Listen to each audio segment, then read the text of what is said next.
मराठी बालभारती इयत्ता 5वी बंडूची इजार हा पाठ ॲनिमेटेड स्वरूपात घेतला असून ऐकलेल्या वाचलेल्या साहित्यातील विषय, घटना, चित्रे, पात्रे व शीर्षक याबाबत चर्चा करतात, प्रश्न विचारतात, आपले मत देतात, तर्क करतात व निष्कर्ष काढतात.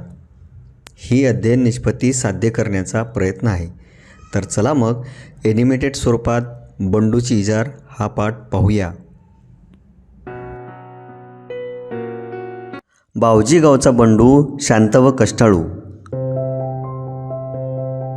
आपण भलं आणि आपलं काम भलं असा त्याचा स्वभाव. सगळ्या गावात त्याच्या या स्वभावाची चर्चा. सकाळी लवकर शेतात जायचं, दिवसभराचं काम आटोपून संध्याकाळी घराकडे यायचं. घरी आल्यावर आपल्या मुलींशी खेळायचं. कट्ट्यावर चक्कर मारायची आणि जेवायच्या वेळी पुन्हा घरी यायचं, असा त्याचा दिनक्रम. सावळा रंग, शिडशिडीत अंगकाठी आणि नाकासमोर चालणारा बंडू. एका वर्षी पीक पाणी बरं झाल्यावर बंडूनं कुटुंबासाठी नवे कपडे आणि स्वतःसाठी इजार शिवली. धोंडूमामाने कपडे शिवले खरे, पण त्यांचा अंदाज जरा चुकला. पुढे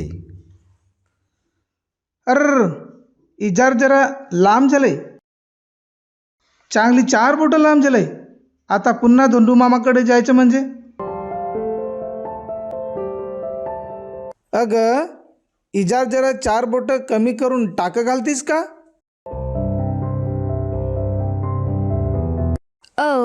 सकाळी सकाळी आणि काय हे जेवण बनवायचं आणि त्याच्या शाळेत जायचं, मला नाही जमणार. सुबे, इजार जरा 4 बोटं कापून टाकं घालतीस का? नाही दादा, मला केवढा अभ्यास पडलाय. आता कॉलेजची वेळ होईल, तू आईला सांग की. आई, इजार जरा 4 बोटं कापून टाकं घालतीस का? ठेव तिकडं तुझी इजार. इथं वैरण कापून कापून माझ्या हाताचं तुकडं पडल्यात. आईने इजार एका कोनाड्यात फेकली. बंडू हिरमुसला होऊन शेताकडे गेला. सकाळीच इजार दुरुस्त कराय पाहिजे होती. बंडूची बायको इजारीचे पाय कापते आणि दुमडून टाके घालते.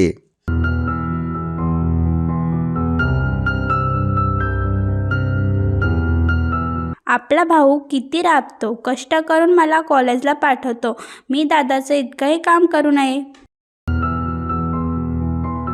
बंडूची बहीण इजारीचे पाय कापते, दुमडून टाके घालते.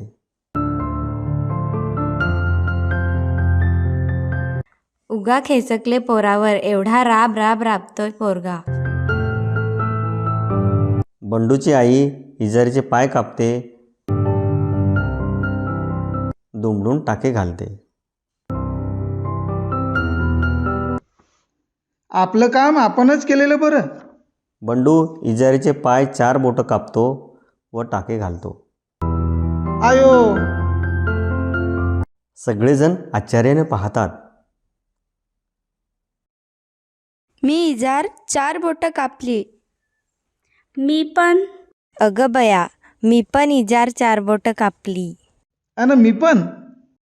चौघेही खळखळून हसतात.